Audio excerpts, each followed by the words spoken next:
And looking at more national news, SAFRAN MORPHO, the company contracted to supply the biometric voter registration kits, now has only 4 days to deliver the first batch of the 5,000 BVR kits as promised in the contract. Sources told KTN that the BVR kits could arrive in a few days, but the contractor will need at least 10 days to set up the systems for the voter registration to begin.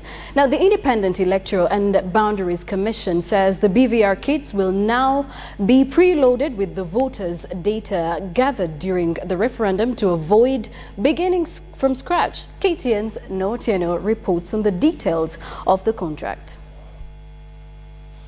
The contract for the supply of voter registration kits, a copy of which KTN has obtained, indicates that the French company SAFRAN MORPHO has to deliver the first batch of 5,000 biometric kits before Friday, which is the last working day of the 4 weeks given in the contract.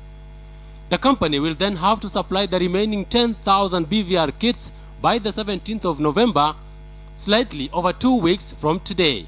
According to the contract, should the BVR kits fail to work after they are delivered, the supplier will automatically get an allowance of 35 days to correct the anomaly, meaning they either have to get it right the first time or the IEBC will have to go to their plan B. Is there a plan B? Yes, there's a plan B. We'll go back to our manual register. We have a register of 12.4 million people. We will upgrade that one. But that's our worst case scenario, and I'm hoping that we don't have to go there. The IEBC has already provided SAFRAN MORPHO with records of 12.4 million voters who registered for the referendum in 2010, and the BVR kits will come already loaded with this data. Additional information about those who registered, like fingerprints and pictures, will then be added to these records as the IEBC also registers afresh another 6 million voters. 5th of November is our deadline. Although we prefer very much to have them on 30th of October, so that we can start our training exercise properly. The contract, as signed, paves the way for a speedy clearance of the BVR kits when they arrive, since the Kenyan government accepted a provision that exempts the BVR kits from any inspection by the Kenya Bureau of Standards.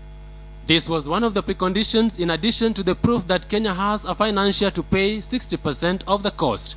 The supplier will deliver the 15,000 kits in 2 stages in the next 14 days.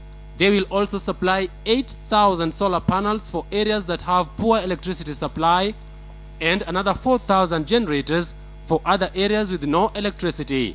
This means the IEBC will have to float another tender for the supply of fuel for the generators.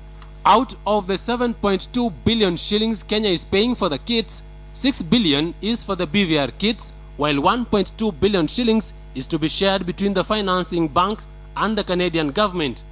The down payment was 2.4 billion shillings, and another 2.7 billion shillings will be forwarded to SAFRAN MORPHO after they deliver all the 15,000 kits. Once the IEBC has certified that they have arrived and are working, the supplier will be paid another 300 million shillings. The rest of the money, totaling 600 million shillings, will be given to the French firm once the IEBC has completed the voter registration exercise. Noah Otieno, KTN Prime.